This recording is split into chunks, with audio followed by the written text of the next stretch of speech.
Hey guys, it's Book of Katherine. I hope you're doing well in the whole coronavirus thing. I am not actually driving today, so hold on. So I am actually by the house. But I have to be outside because of the coronavirus and the quarantine or whatever that my husband's work has put him under. So his office is everyone's actually 6 feet apart at his office. And they actually already work that way, 6 feet apart. It's really space. Like the office is just so it's actually kind of freaks me out how it's always amazed me. Like his last office in California was like heat, like all of his offices now that I think about it, were always like heat.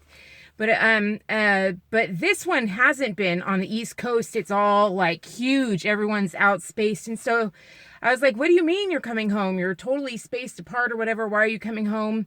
They forced him home for a few days. And then now they're like, okay, you're going to be home for like 2 weeks. And then they were like, oh, by the way, we're sending you on furlough for a month. So he's going to be home for a month. And we're figuring out how to deal with that.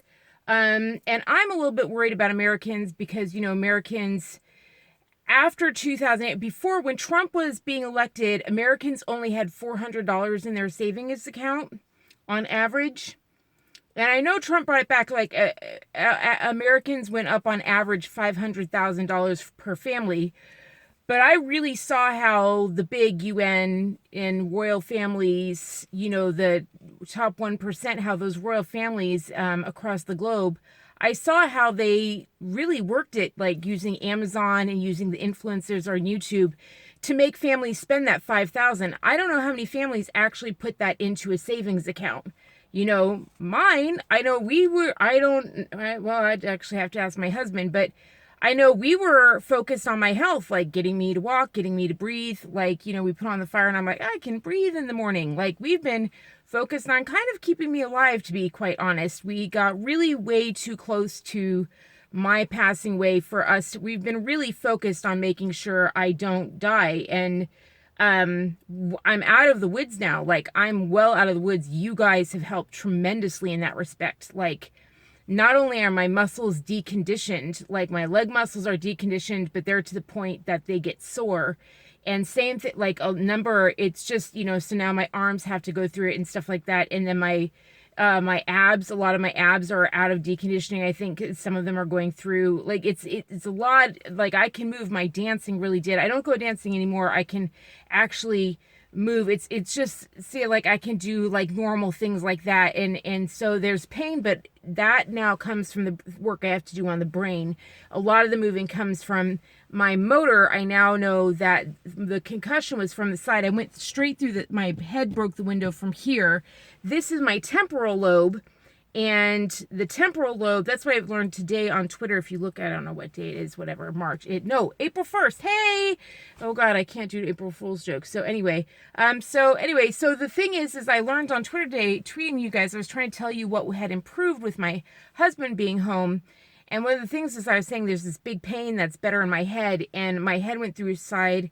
I was trying to find it for you guys I was like, let me go find out what it's called right here, what it is in my head to show you guys on Twitter. And that's how another way that you guys help me get better, because you help provide income for me to keep doing that instead of doing work, like trying to stay on top of it. And that stuff can make me worse. Like if I try and stay on top of a job that pushes me in the wrong direction, like I was doing other work, and if I kept with that, like I was getting worse on that work. Like I had another graphic arts job and I actually got worse. That's where I couldn't sign my name.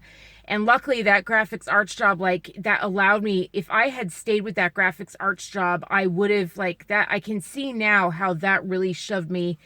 By you guys allowing me to do this, like allowing me to go where the brain needs to go and get the therapies I need to get and work where the head needs to go. Oh my gosh, you guys make that possible so that I reverberate. And I'm just shocked at, like, I'm looking back at things that I did now going, I can see how I got worse and what activities made it worse. I can see why I would have episodes after doing certain kinds of work. But with you guys let me go where I need to go and let me freelance on the things that I need to do. And You guys do that, I think, because you see me get better as I do it. Like, because my body, I think, because I was a dancer, my body naturally goes where there's less pain, and the same thing happened today. Anyway, I'm kind of rambling all over the place. But I basically went on Twitter to find out where this was in my head. And I looked up the brain, I was like, I was like brain anatomy or whatever. And it was like right here, there's a strip that goes right down your head. Remember how I showed you in my head? I said my head hurts. Right here is a strip. It's called the motor cortex. It's a strip right here. It's actually called the motor cortex. And I found out that when I do the fine motor skills, like pressing, it lights up like a gangbuster. And that's the kind of pain I had to move through, like the dancing and stuff, that would help me get through that pain in the motor cortex. And now my husband's helping me with like assisting me to go to the restroom every day so that motor cortex doesn't freak out.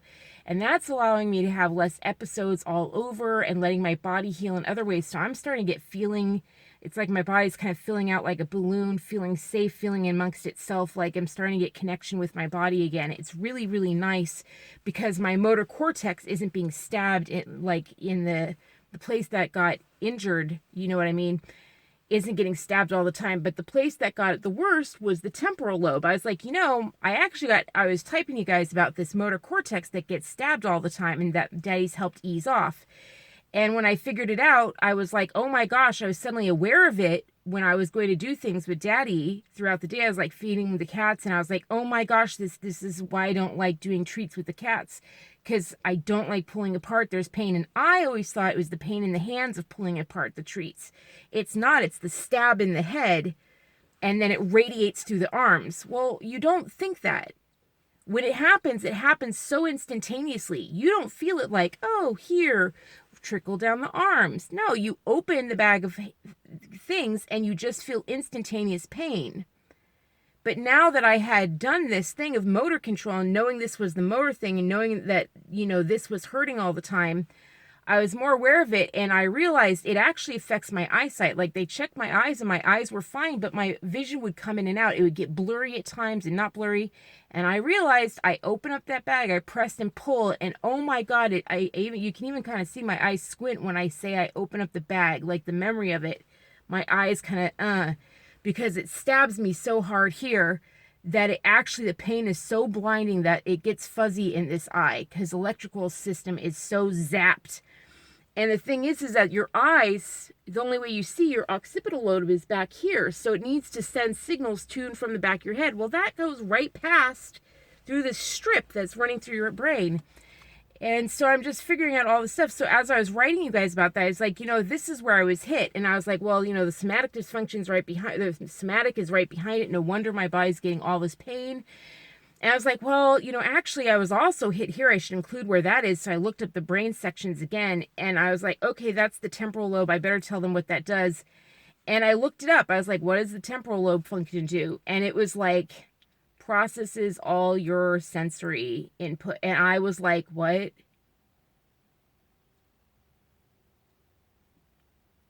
And that explains what I guess I should tell you about, which is Daddy's home.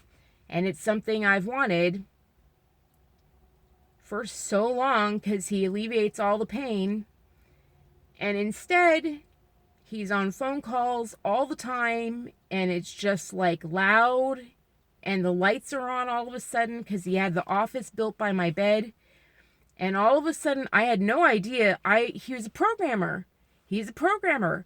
When I was able to talk to my husband daily and I didn't have a million friends that needed to be on Coke phone calls, and when I was able to talk with him more, my speech functions have dramatically changed. For example, my memory's gone away, right? And my future planning's gone away.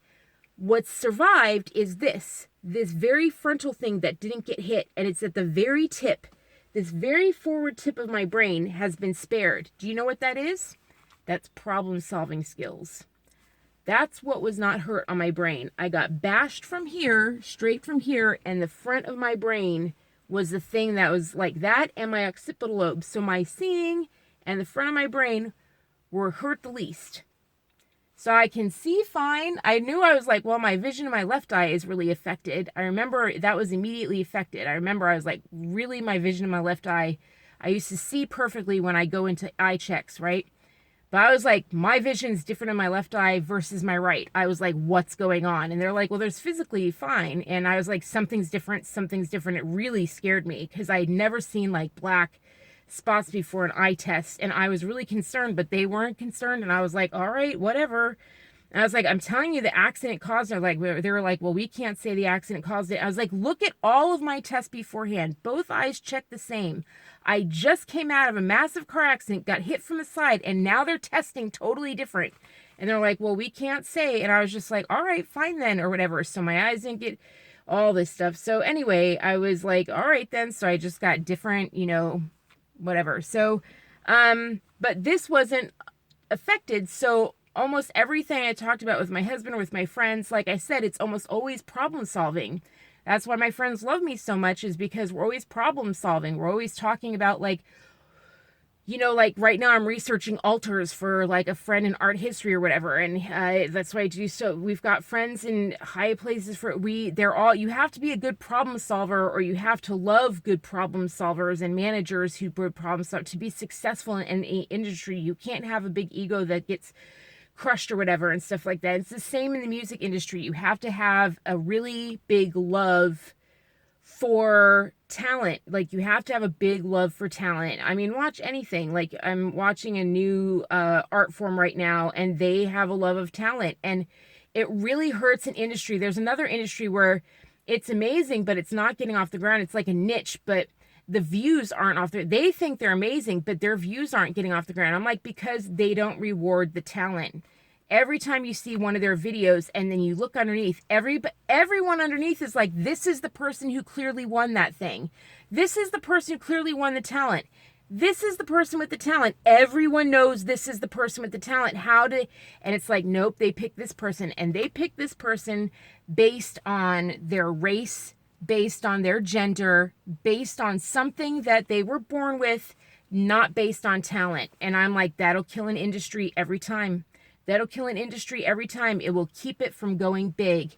And that's the thing, is that, but everyone can think they're amazing or whatever. And it'll also make people think they're amazing when they're not. And then they get shocked. They get shocked when they try to go mainstream and it doesn't work. It's just such a shock. That's why you can get on the Dr. Phil show and you're shocked when the audience laughs at you, because you've stayed inside your little bubble where you've kept people around you who will participate in your delusion. It's like, you should look into that,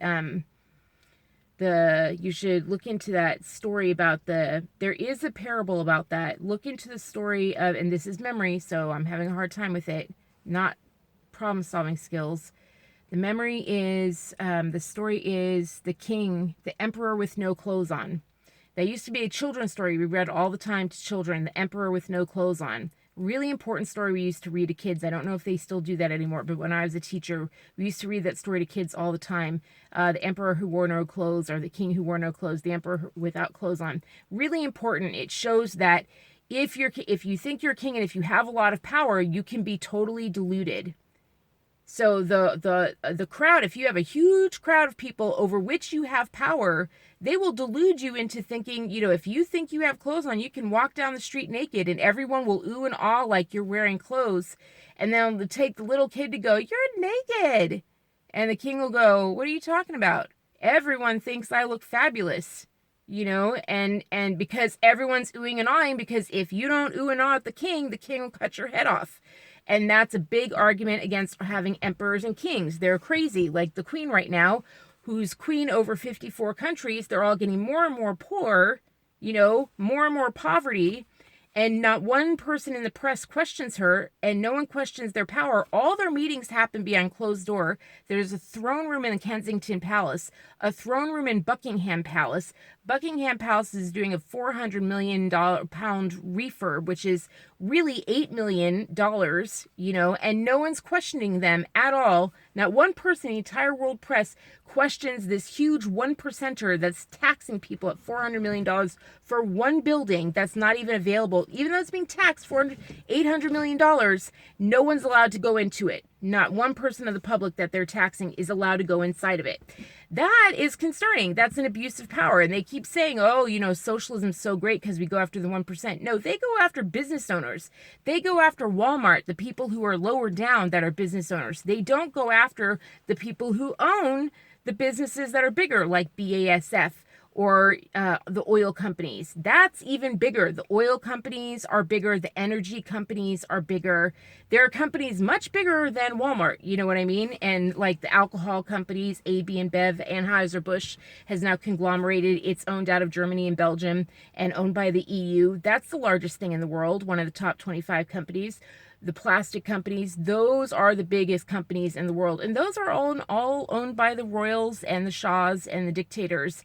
And they have, the Commonwealth is like one big private investment firm, and I'm going off on something else. Anyway, so that memory and staying on a task is a different part of the brain. Here, problem solving, I can solve a problem all night long. I can stay on a problem, give me a problem, I can solve it for you. So anyway, so trust me when I say I'm giving out a lot of advice on Corona each time new information comes out. So that's been interesting. So anyway,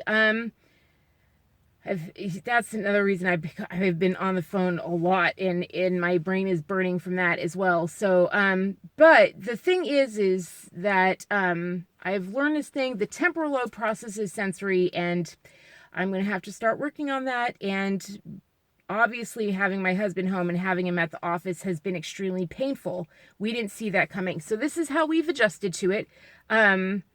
Here's what we've done. So now and also scheduling. I've watched the cats. The cats have always wanted daddy home. They do like ballerina and ballet tricks. I've written about it and taken pictures of it. Have the things they do to keep daddy from going out the door every day, especially Tiberius. No, Lila and Taz. They've all had their moments of trying to keep daddy from leaving, especially after a long weekend or vacation. Oh my God, the begging that they do. Poor daddy. So sometimes it delays him a lot at the door. So they've all wanted him home too. Now that he's home, they look like chain smokers. They look like, what's going on? I haven't slept in the house. Like they just completely, like they look like they've just been through a smoky room, like, they've been a bordello for like 3 weeks. It's absolutely hilarious. Like Lila just looks like a poor cat. Just dragging herself, like they're trying to figure out where their beds are now. Like Taz is sleeping behind doors. Dad is finding him through snoring and stuff like that. And now Taz has got it down. Now Taz is like, oh, daddy's going to go up for a conference call. Zoom. And daddy's like Tasmanian. And he just cannot get to the door. Like the moment dad, goes for those stairs, Tasmanian's like, wrong. And daddy cannot get to him fast enough. And that's it. Taz is in the room. And then Taz loves it because while he's on a conference call, Taz sits by the door and paws at it, so that the whole conference call has to go, all right, Tasmanian, get up and go let him out. Which means Tasmanian is now not just the show for you guys, but now he's the show for daddy's call. So now he's the show twice. So it's like this whole adjustment for the whole family.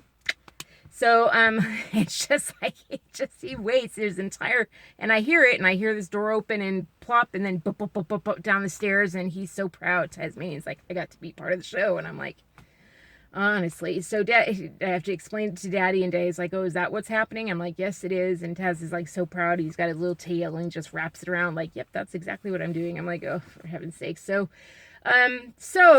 but I see that they're kind of like the way they're going through it is kind of reflected mine, because when you're in severe pain, it's really that you kind of go right brain. You go way more animalistic, and they've talked about it. A lot of research has been done. The more severe pain you're in, the more animalistic, the more right brain you get. And it didn't help that I was crushed on, my left side of my head.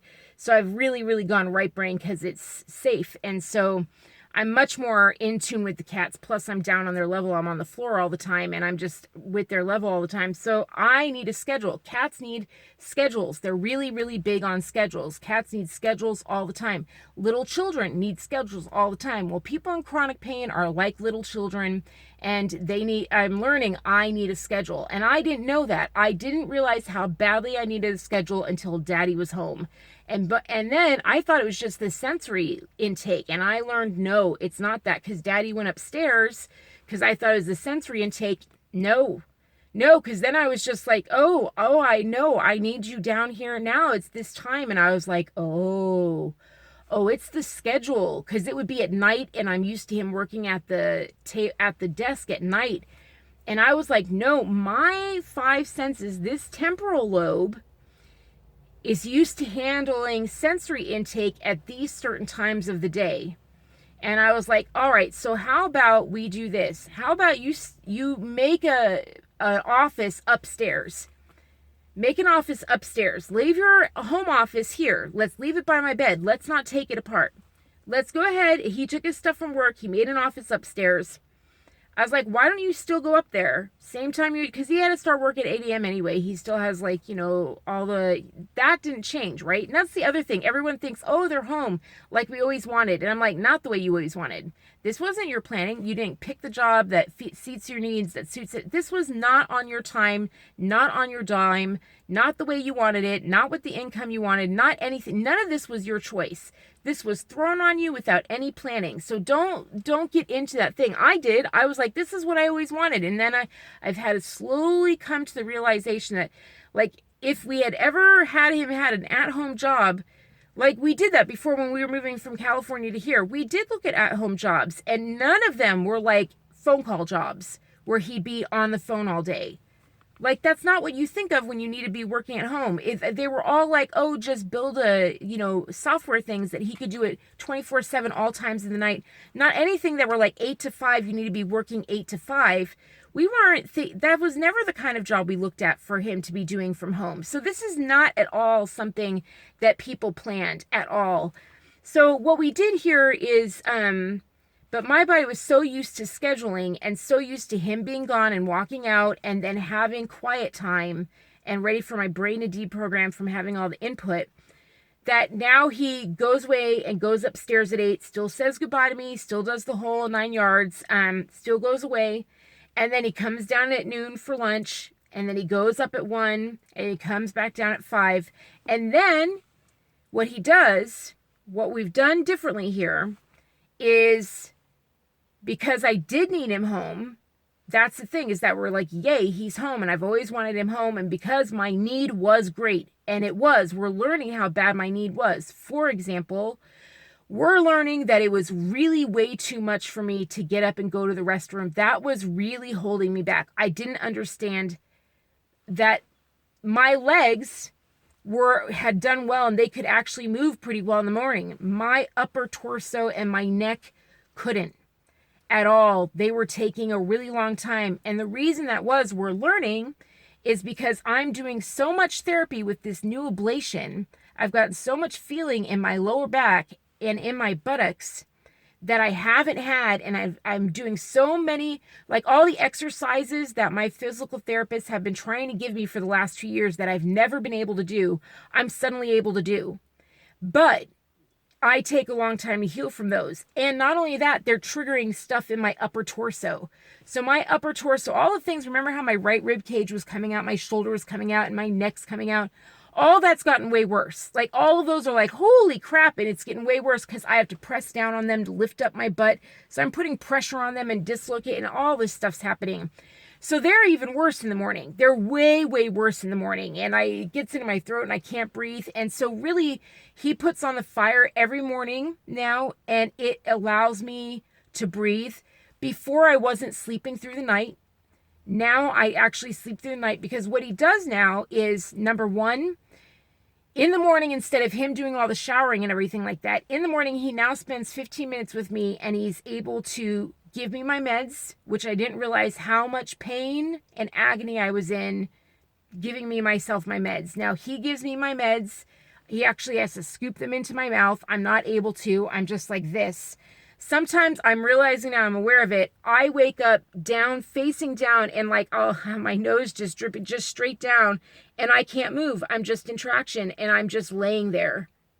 And I'll just lay there, and I can't do anything about it. And the cats come, and they lick at me, and I'm just frozen. And I realized I would just sit there and deal with that. Daddy wakes up with me now, and he's like, you need your meds here, and he works with me, and he can do that now. Instead of having to rush to get out of the house, He's like, here, and let's get the meds in. Let's get you. And he lifts up my shoulder and repositions me. So now we're doing 3 things. He helps me get my meds in the morning. He helps me get to the restroom in the morning if I can handle it. A lot of times I can't. And then he also positions me. We get me in, repositioning me from the night before.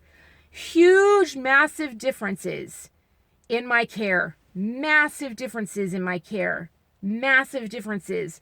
To the point that if we go back, like after this furlough and everything like that, this is definitely something we're going to be adding in because they don't take a lot of time. Maybe you can't do the meds, but definitely the repositioning because we know we need it now. We didn't know before.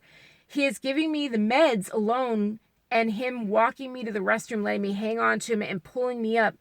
That took away so much pain alone. I was able to even notice it took down the pain so dramatically that I could finally notice that, oh my God, my positioning is causing super big pain during the day. If we just had a pillow here, we have all the pillows, we have all the things. If I was just positioned during the day, oh my God, that would take down the pain huge. I was in so much screaming pain from my head and my thing. Once he started helping me the restroom and doing my meds, my head pain had come down so much that I was like, oh my God, this is easily solvable with the body. So now he does those 3 things. If I don't get to the restroom, there's this thing that happens now between the 8 to noon spot. You know, he goes up at 8. Now he checks in between the 8 to noon spot. There's a period he comes down and he just checks in and sees how I'm doing with my health. And if I haven't gone to the restroom, then that's when he helps me to the restroom. And sometimes, like today, I went to the restroom beginning. I went to the restroom in the middle there.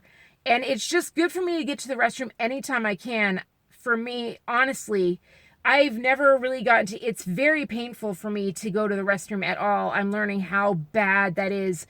I've always said I scream when I go to the restroom. I learned that when I went to my friend's house, how much I scream. But you tend to ignore that when you're in pain all the time. I mean, you're just like, yeah, pain is a daily part of life. Chronic pain patients understand that, especially severe chronic pain patients. If you're just in it all the time, you're like, yeah, so what? What's new? Tell me what can take it down. I mean, it can just be so overwhelming that you're just so focused on the things that are doing better. You're like, my legs are moving. Woo, woo, woo. I mean, that's really where your mind is at. So anyway, that's big. And then he does check in with me between the 1 and the 5 spot. He checks in again. And then like today, he's like between 1 and 5, he's like, I've got phone calls. I don't think I'm going to be able to check in. I'm like, you just tell me, like text me or, you know, do whatever, but just let me know. I was like, knowing that it won't be till 5 helps me with my anticipation. So I'm not, because I survived before without him till 5. But now I know, it's not, you know, that you're not coming, and it's really, really good. So we're learning. And then what happens is after 5, that now that there are those 2 breaks between 8 and noon, there would be a break. And then 1 and 4, there'd be a break. Now after 5 o'clock, he used to work at that desk in the evenings. Not all the time. It was there. He'd sit. We'd watch movies with the insiders. We'd talk. And then sometimes he'd work at that desk. He didn't work at that desk every single night. He worked at it, you know, a lot and stuff like that. He worked at it when I would go to appointments, and then he had to make up for it. Now he works at it every night. And that's fine by me because I now have him in those middle of the days. And I remember it would frustrate me because then I'd have him all night. And now, oh God, talking to you now, I know why that frustrated me all night. Because I couldn't handle stretches of 6 hours with him. God, I never understood that before. My temporal lobe could not take that much sensory intake. So now he comes down, checks with me after 5. I'm used to him coming home. But then he goes back to work at the desk, which I am used to. And he goes to work at the desk, but my needs are taken care of. Like we talk for a little while, just like he used to when he came home. And now we know every night he goes to bed. Like every night he goes and he does work at the desk.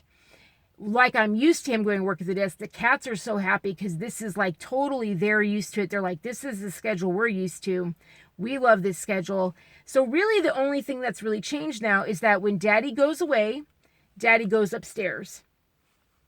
You know, he doesn't, obviously for Daddy, things have really changed. For us, Daddy goes away, Daddy goes upstairs.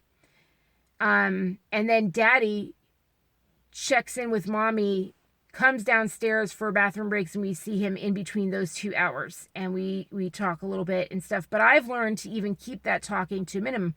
We started like letting friends call. Friends were like, oh, I can go ahead and check with you. I'm actually wondering if I shouldn't do that, because that engages so much of the brain that in the beginning, there were times when they actually had them take off a few days. So I was talking to Daddy for a lot more, and my brain just started losing it, because I was like, I can't handle it. When it was just all over and he was downstairs and friends could call anytime, I was starting to it wasn't like DC where we were off on our diet break. We were in DC. Everything was flat. In DC, we had this amazing hotel. We didn't have cats. We didn't have, like, we had we were in a 1-bedroom. Everything was very different. The weather was different. Like, it's a very different life of trying to, a vacation is very, vacations 1 week.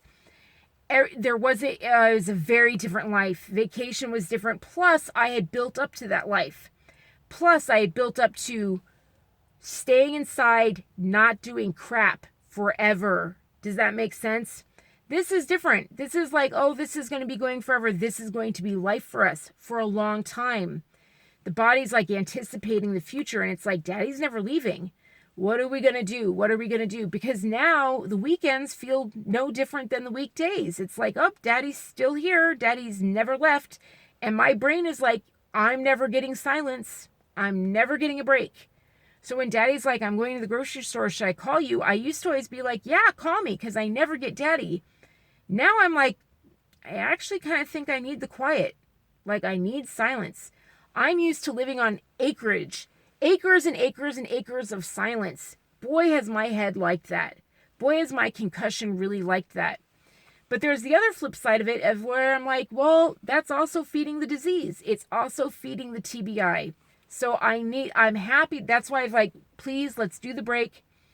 Let's reposition. So he comes down at the breaks. He repositions me at the breaks. It's smart, and it's good. And then I move as I start to move. Like right now, he repositioned me after lunch, and this is after lunch. This is the afternoon of April 1st. He repositioned me in the morning before going upstairs. He repositioned me after lunch after going upstairs. And then after 20 minutes, he had a break before a bunch of lunch meetings. Like he said he was going to be gone. Then he came down. That was a treat for me. I thought I wouldn't see him the entire lunch hour. So I was like, oh, treat. Yay. He came down. He actually took me out to the restroom again. I was like, great. But then I was like, I don't think I need to be repositioned. He's like, really? I was like, that 20 minutes of having a repositioned caught me up from that hour of activity. Because when he was down for lunch, he held me up to the bathroom, and then I stayed up and I tried to make my own food. I tried to do this. I tried to do that. I did all this moving, and I realized, boy, that stabbed my head, did this, talking to him, wore me the mother out, so that by the time I got to the blanket, which is what I would do every time he came home at lunch, I'd totally push myself to limit, because Daddy's home, Daddy's home. I get to the blanket and I'd just be like, ugh, and I just pass out. I'm realizing now that was from my head. Remember I said moving hurts. Moving hurts. I now understand moving hurts my head. Moving hurts my head. Remember how I did the thing on my health? I did the Freedom Trail on my health. And I talked to you about my body. I talked to you about everything. And then when I hit my head, I just couldn't talk about it anymore. And the same thing happened when I was tweeting. I was like, I started talking to my husband about it. And he came home, and I was like, I found out something big, and I talked to him about this, but once I got to the temporal lobe, I just lost it. Because I was just like, I never pay attention to this. Even the video I showed you, it's really bad here. I never pay attention to this because it was so bad. I mean, it was way back in 2011, but I crushed the window open with this. I mean, I had, blood in my hair and everything. But, I mean, now it's so funny because people on Twitter are like freaking out. Is she going to make it? I'm like, that was 2011. That was 2011. That was like 9 years ago, you guys. Obviously, I'm going to make it. The part of me dying from it, the brain going downhill, that's happened already. And I've come back. Like my brain went downhill. It got smashed. It started going downhill. That down point happened about 3 years ago. It happened about 3 or 4 years ago, when I really hit the downward. And that's when they were talking about taking out my uterus. We had seen all these specialists. They were all throwing up their hands saying, we can't do anything. That's when my husband did that chart and started tracking my symptoms every single hour of every single day for 24 hours, every single symptom for a week. And that's when we found, or for a month, every hour of every day for a month, we tracked it every hour of every day. And we found 45 consistent symptoms. And it turned out that like my spine, there are 4 areas of my spine. If one was doing well, the other would be doing bad and knock me out. And then there'd be one day a month where all 4 sections or all 3 sections were doing great and I could stand up and move around fantastically. And it was just this whole, and now I'm wondering, like, is that just in my head? And what's ironic is that I'd say I had migraines. I'd say I'd had a bad migraine, but I didn't track which sections of my head. It would be very interesting if I had gone in there. But when 45 symptoms are happening, and I was like, I'm bleeding this many cups of tissue, I'm doing this, I'm doing that. When someone comes to you with 45 symptoms, the answer is like, I don't know how to help you. The answer is your brain is screwed up. That's a full system function shut down. That's your brain is not healthy. Your entire brain, your entire system is wired. It's messed the hell up. That's what that means. That means we now need to look at your brain. And then they do a brain MRI and they're like, well, there's no physical damage, which I think is hysterical since your brain actually works not only on chemicals, but it works majority on electrical. And I'm like, that's not really, I cannot believe that we're not doing things. The neuropsychiatric testing is the one that traces how your body's working electronically to see if your electronic circuit is working correctly. But that's not what they do. Do you know not one doctor has asked me where I got hit? And I thought a friend today said, oh, that's what the imaging's supposed to show. I'm like, the imaging doesn't show where, didn't you see the movie Concussion? Imaging doesn't show where the damage is from a concussion. And she's like, well, that's where they're just starting to get, and I was just, and I said, and you know what I said? I said, I would bet you the car industry is behind this. Because what I realized is that when I figured this out today, temporal lobe, I got hit from the side. All my sensory is shutting down. This is so basic. And not one doctor has asked me, where did you get hit in your head? Oh, well, your whole sensory system's gone down. You got hit in the head. In fact, not one doctor has ever been like, oh, a concussion, a head injury. They just go through your chart and they read out all of the meds that you're on and, chronic pain system. They all say chronic pain. No one says concussion. No one says concussion syndrome. Now they're saying it. Now they're saying TBI. You know what I mean? Now they're saying TBI. When my husband brought it up and said, we're concerned that it may be traumatic brain injury. That's the only way that they started discussing it, is when the patient brings it up and says, we're concerned, could it be this? That's the only time. Same thing with procedures is when we said, we're concerned, could it be this? Is this a possible thing? It's like, that's how the insurance things have worked it, is that the patient has to introduce it. So my husband is calling, probably asking where I am. Hold on. I will be back. I'm going to go tell him where I am. Oh my gosh, isn't that so much better when Daddy calls? It doesn't actually stop the tape. We were talking about that the last time he called. He was like, it kept stopping the tape or whatever. And we talked about it, and it was like, we had come up right before the coronavirus kicked him out of into work or whatever. We had just come up with a system that was like, okay, when you call, assume that I'm doing, just give it a few minutes and then I'll pause the video and then I'll go and I'll alert you through one of our programs of software he gave me for emergency systems. I'll go alert you on your phone that I'm taping. So I'll go do that through the computer and then I'll come back. Because if I'm taping like this, I'm healthy enough to type on the computer. Does that make sense? So anyway, so he just come up with all that and then he got sent home. So anyway, so this is the first time I've been able to actually tape since he's been home. Actually, I think. No, I tape before. No, yeah, actually, since he's been home. So anyway, so he called because he was like, where did she go? And I didn't leave a note or anything because I thought he's gone till 5. Well, no, he checked again, which I prefer whatever. He's like, where'd she go? So I was like, here, I'll pause it. Well, he was opening the door to see if I went on a walk. because I didn't want to text him. Normally, I would text him even at work knowing he had meetings at work. And he'd say to me later, I was in a meeting, that's why I didn't respond. I was like, okay, that's fine. I knew you might be in a meeting. Now I can actually hear that he's in a meeting. And I can't do it. I cannot send a text hearing him in a meeting now. I can't do it.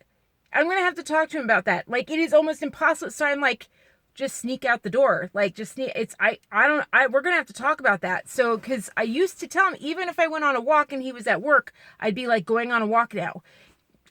Now I'm I can hear you on the phone on a meeting. So anyway, so he came down again or whatever. So he's opening the door as I came out, and he was just oh, and as he came out the door, I was just oh, I was in there taping.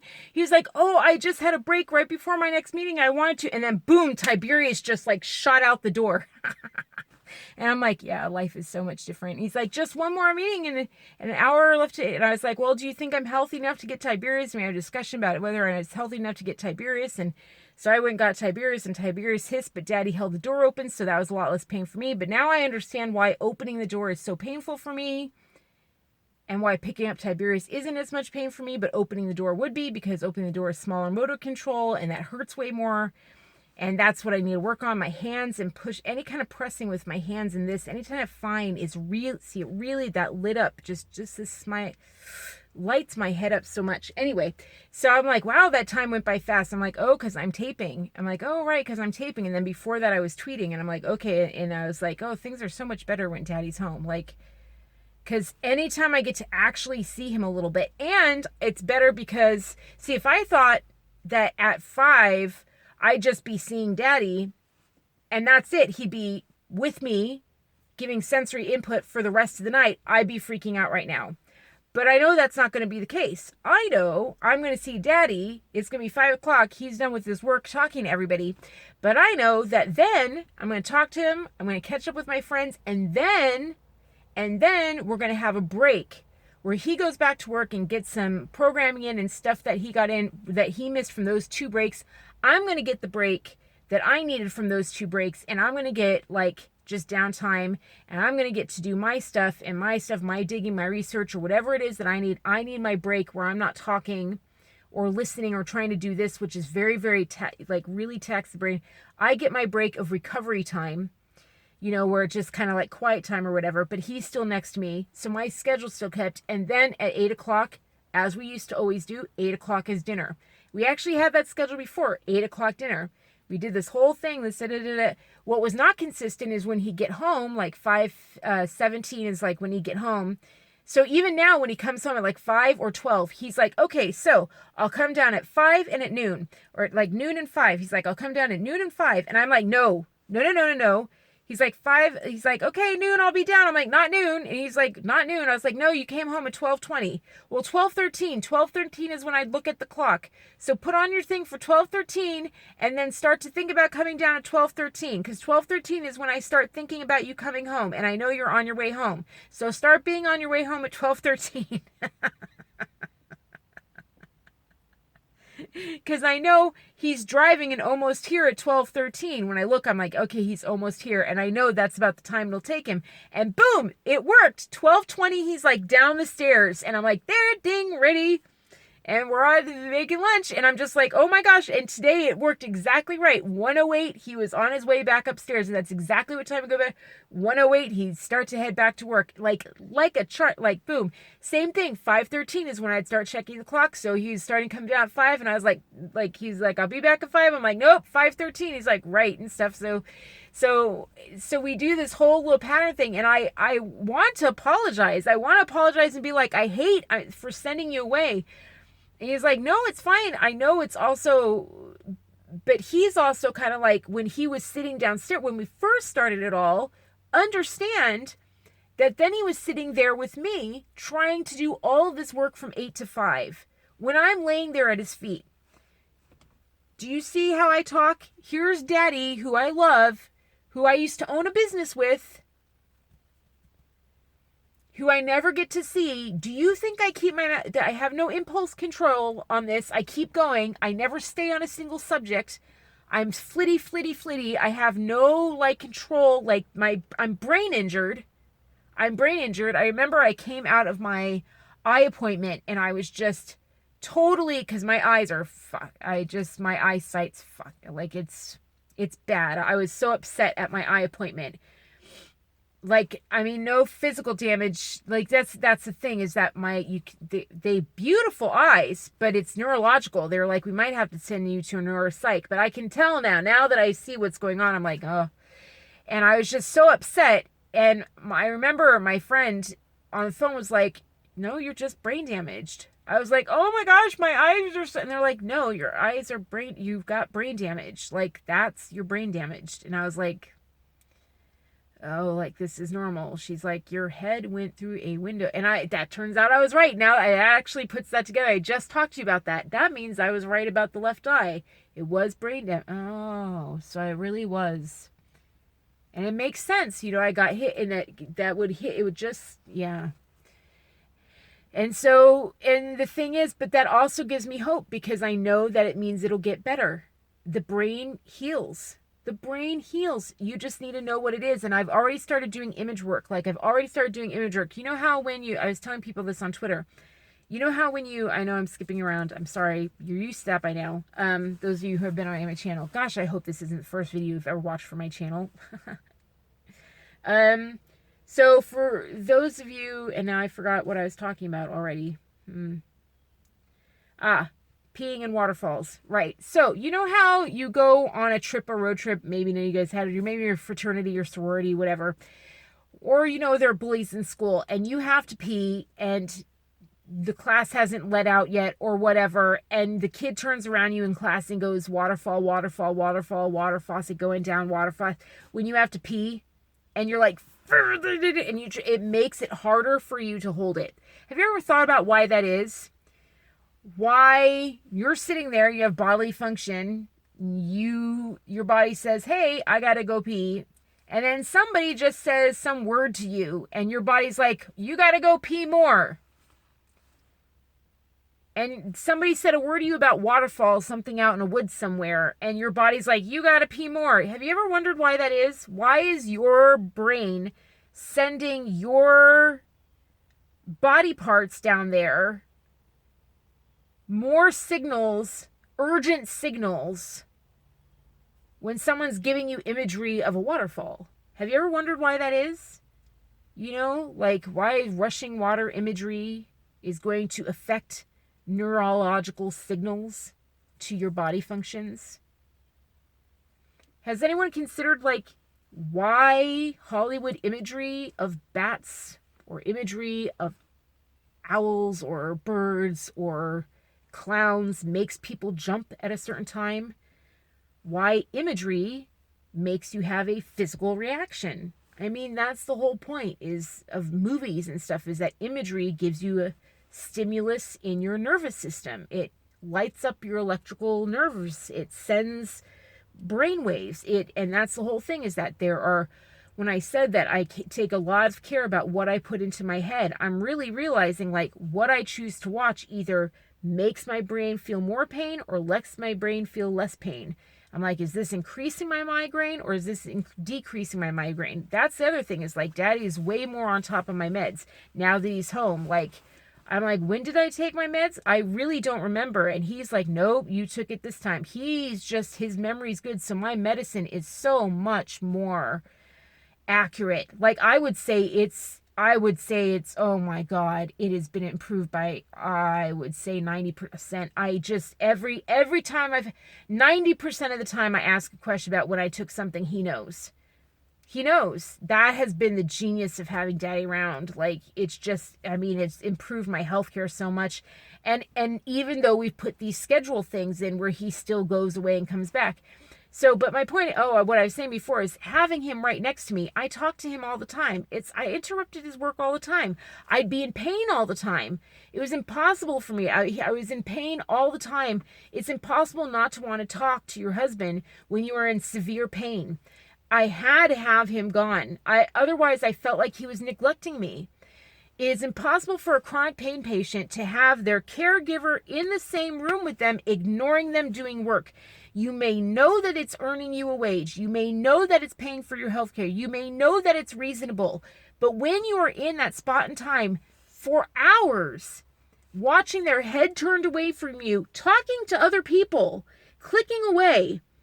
You may know in your head they're doing that for the two of you and that it's providing for you.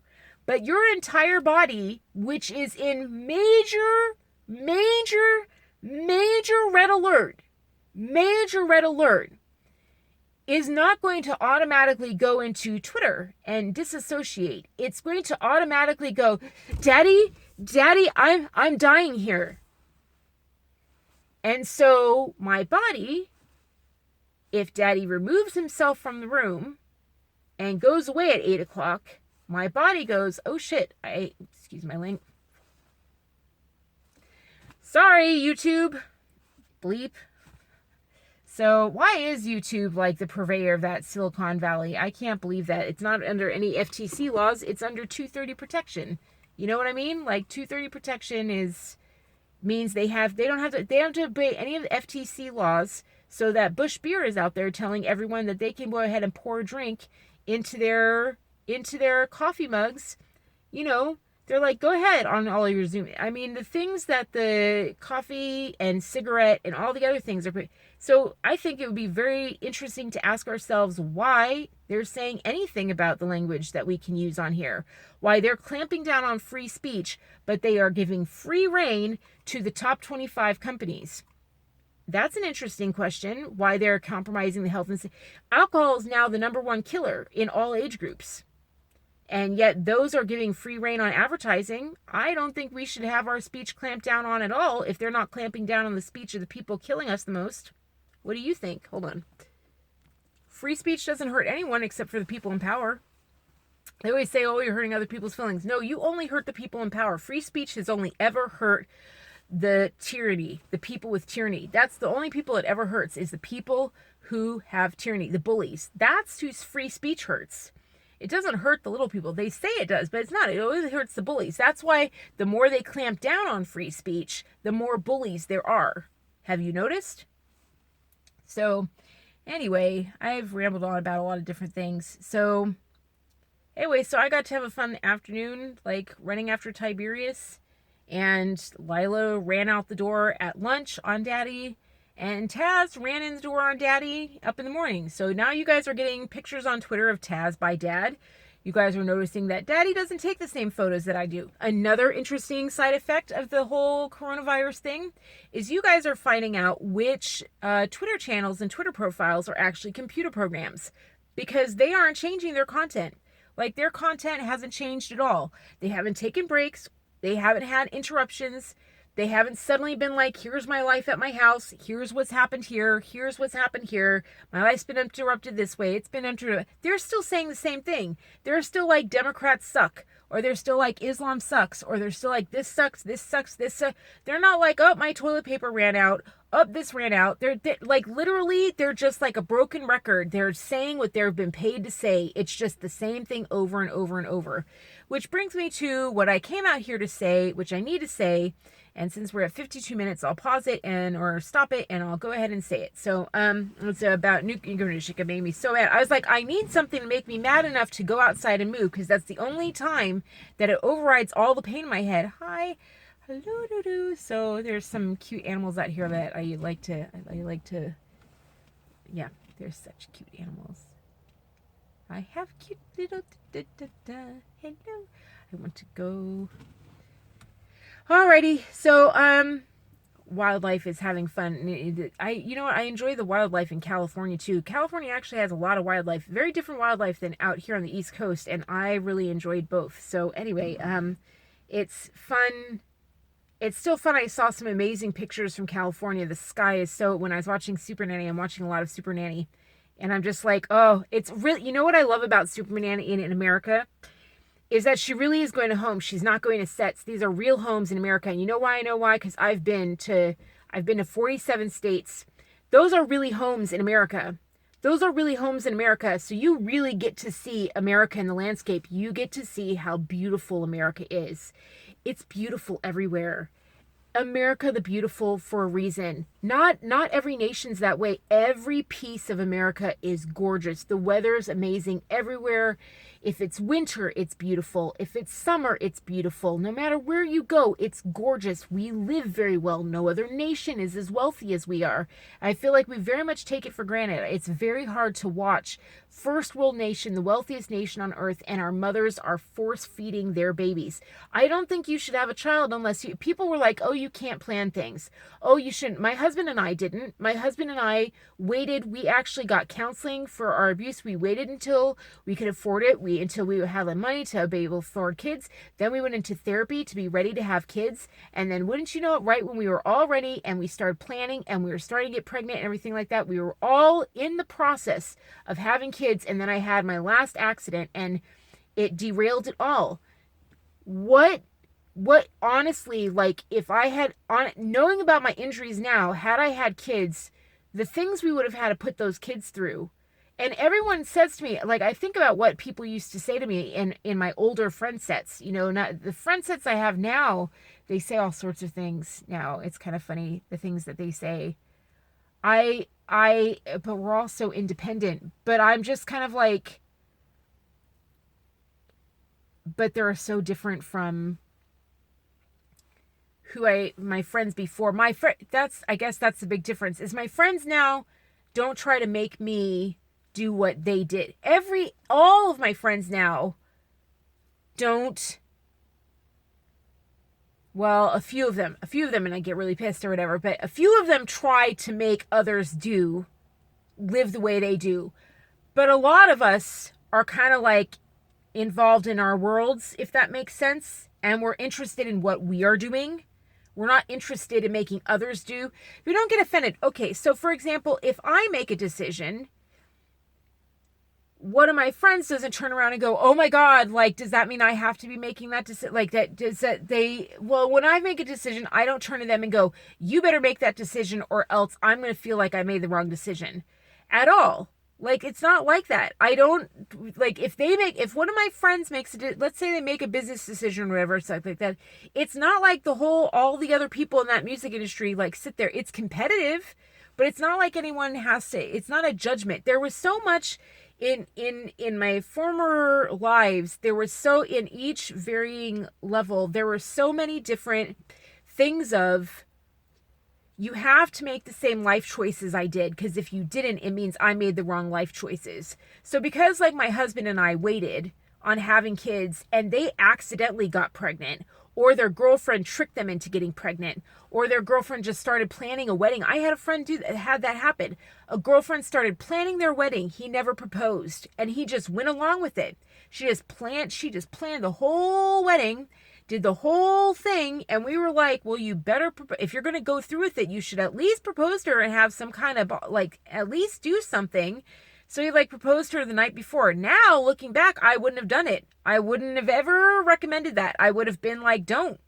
She decided to do the whole wedding. She didn't expect you to propose. Don't propose. Don't marry her. I mean, I would have been like, bad sign. Bad sign when a girl starts doing that to you. You weren't in on the decision.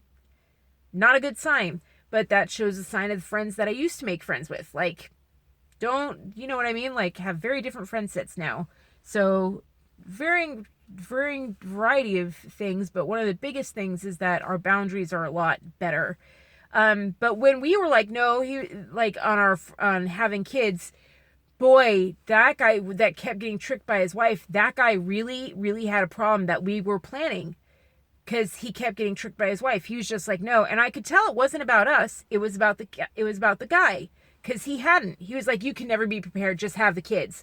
Well, of course, his kids were abused. They were used by the wife. They were all these things, and it wasn't, she was really overweight, and so the kid did not come out healthy. Like, it's really, really bad to have a kid when you're overweight. It's a ton of complications can come in. They did come in. The kid was affected by that. Their behavior part of the brain it is affected. A lot of behavioral issues come when the woman's overweight. You do not want to have a kid overweight. You don't want to do that at all. It can affect the kid big time. They're not talking about it. Maternal deaths are way up. No one's talking about the fact that if you have an abortion, mentioned before, that super skyrockets maternal death rate, as does being overweight. I'm just like, no one talks about any of this stuff that I have found out since. And it's as if, like, when I started losing weight, then doctors were like, oh, you've decided to lose weight. I'll tell you the reality. And I'm like, that wouldn't, needed to tell me that before. Like, my husband and I even did high-risk pregnancy counseling. They didn't tell me that stuff because I was overweight. Never heard a word about this stuff. Not a word. Would have been nice. Anyway, gone probably about to go over an hour now. So anyway, I will move on to the new Grinders thing, and I love you guys so much. And yeah, my husband's home, and I hope you guys are doing well. And so that's what we've done to cope, is we space it out, and he goes away a little while, and it really helps me keep a schedule. He's staying on task more because he's removed, and the cats are happier because they've got daddy, but it's also a bit of a schedule for them. So it's working out. It's working out well. My benefits are I get positioned, and that really lowered. I was not getting low. The sensory intake was really hurting so much that I wasn't moving. I wasn't getting up to tape or anything. This positioning, him positioning me, not just at night, but also in the morning and also at noon, has lowered my pain so much. I think that's part of the reason I'm up. Also, I did walk yesterday. So I've started walking again. Now that he's home, I've started walking again. And so those are big changes. The cats came out yesterday. The cats obviously forced their way out today. So I think that we're learning considering it was put onto us, we didn't plan it. We are learning how to take something that we've always dreamed of, take the surprising things that were painful and hard, finding out that, oh my gosh, there's friction. Why would there ever be friction when we love each other so much and wanted to see each other so much, and mitigated it in a way that's beneficial to both of us. So now I get benefit. Daddy loves actually helping me. He loves, like this morning I was like, you can help me in the bathroom, but I can do the rest. And he was like, he just kept hanging by me. And I was like, what are you doing? Like, I can get myself, and I had an episode on the way back, and I was like, how did you know? He knows me so well. Like, he wouldn't go up to his phone. He's like, I've got time. And I was like, no, really, I can get, nope. I actually had like a huge jerking because I went on a walk yesterday. He is so instinctually, and he knows it, and he feels good. He sees, like, he feels good that I think there's a part of him that's just like, man, he had to come home. I never thought about it before, but the poor guy had to come home every day and just see his wife never in a good mood, never healthy, never, like, just always bad, always at the end of her meds rounds. That's when he come home. End of my med round was at noon, end of my med round was at 5, and all these patterns, and he never got me at a good time, and he always got me in the worst times. Now he's getting to see me somewhat, like, in these middle parts, like, between 8 and 9. He gets to see me when I'm like my best times with you. Like, I take a pause from tweeting. Those are my best times. That's sometimes when I make my best videos or my best tweets. I've always wanted him to see that. Those are my strongest points when I go on my walks or do my biggest tweetings or whatever. I can just set the tweets down because I'm doing threads now or whatever. I can set it down and take a pause and then finish it later. And I can do the research later and just wrap it up with you guys or whatever. And now he gets to actually experience my high points in the day, which occur when he's been gone. And then also, like, the times when I panic, those are also times when I can sometimes have my worst points in the day. So when I'm doing poorly, that's great. And then when I'm doing good, like today, he just got to see me. Like, today I'm having a good point. The past week, I've been having bad points. The past 2 days, I've been having good points. So he's getting to see more of a, I don't know, it's been, and I'll think about it. He's getting to see much more variety, and I see this smile on his face. Like, he's really liking it. He likes going upstairs. I think he likes seeing the cats more. I think he likes having a schedule, knowing that he's going to get all of his work done. There is something really shame-producing about being, like, this morning and I wrote about it on a Twitter feed today, I was just so full of shame this morning, again, waking up I woke up and I just was like, huh, because I did the walk and I just couldn't move. I couldn't move. I was just like, huh. And I was just like, did we do something yesterday? Like, did we? And he's just like, need me to get your meds. And today I didn't need him to. Well, I probably did. I probably should have waited. I didn't make a good judgment call on that one. But, and the reason I didn't was I was just so ashamed. I didn't want him to do that every day. I just am like, I don't want him to experience my world every day. I don't want him to have this yoke. Like, I just don't want that for him. I want him to be able to go away and escape it. Like, I've been so happy that he gets to leave the house and go experience life and not be dragged down by the weight of this. And now he has to see it, like, every morning. Like, he has to hear me scream every time he helps me up to the bathroom. He has to hear how bad it really is. And that's been really, really rough, letting him see that.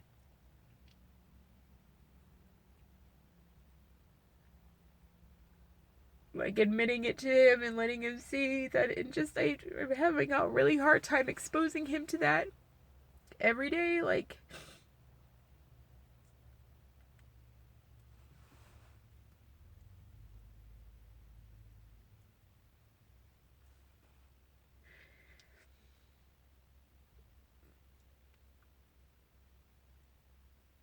before, when he came home, all he ever saw of me was like lunch and evening, where we got together with our friends or something and we just problem solved. So he got to just see the best of me. He got to solve a Wall Streeters problem, or solve a album, somebody's LP, or solve the color scheme on this marketing thing, or solve this government thing, or this political campaign, or any number of things. This thing, or this policy, or get advice on this policy, or what's best to do here. You get to see all this decision making process. And I always felt like that's all this every day, unless we were going and doing doctor's appointments. And even then, in the car, we try to focus on that. And if I didn't have a friend to call, if no one was available because they're all too busy or whatever, I talk to him about work, and we just stick on, like, what can I solve at work? What can we help solve at work? And now it's like, nope, you can solve me, and I'm really bad. And that's probably been the worst.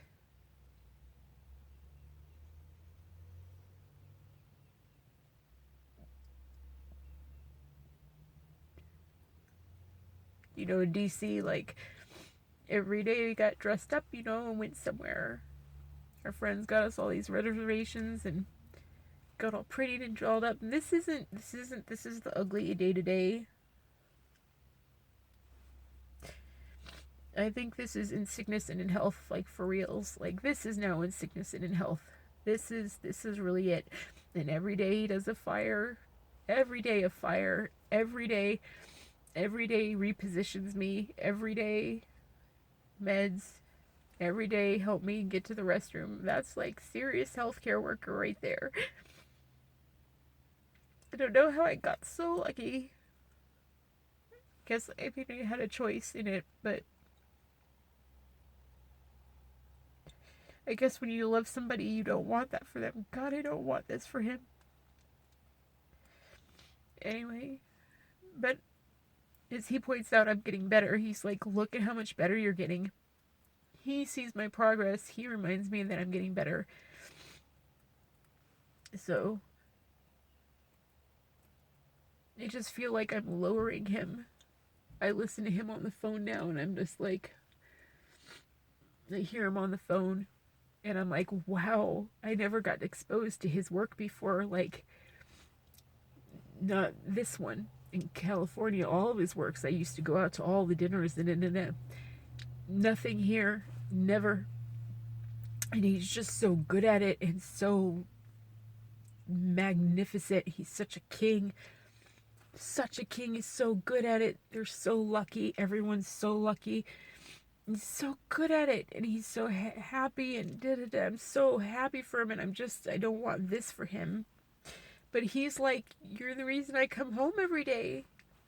He's like, you're the reason I do it, because I get to come home to you every day, and I just don't get that. Marry someone like that who loves you, because, I don't know, so that's marriage, I guess. And I guess the only other thing is I've been watching Super Nanny. Don't have kids unless you're ready. Unless you're ready and you're ready to parent. Thank goodness we didn't do it. Thank goodness we didn't have kids. I'm glad we didn't have kids. I would love them, but we should have waited until they'd be healthy and strong and we could actually care for them. You know, I'm looking at this Super Nanny thing and I'm like, every single one of these families is abusing their kids. Every single one, Dr. Phil would be like, oh, rip them out right now. Of course, I don't think any of them should be ripped out of their families because I think the foster care system is pretty much selling off kids. So I think that is probably where, since sex trafficking is up 800%, I'm pretty sure that a lot is coming from foster care system. So anyway, that would be an interesting documentary. So, anyway. So Super Nanny's great because she teaches them how not to abuse them, essentially. She has to reprogram them that, hey, they're tiny humans. They're worth something. I should go. All right, I love you. I'm way over an hour. Mwah. I hope you guys are doing well. I love you. Bye. Oh, right. Donate down below. $1 a month. Super cheap. Super cheap. Cheapest coronavirus. Whatchamacallit? Advice out there. Love you guys. Bye.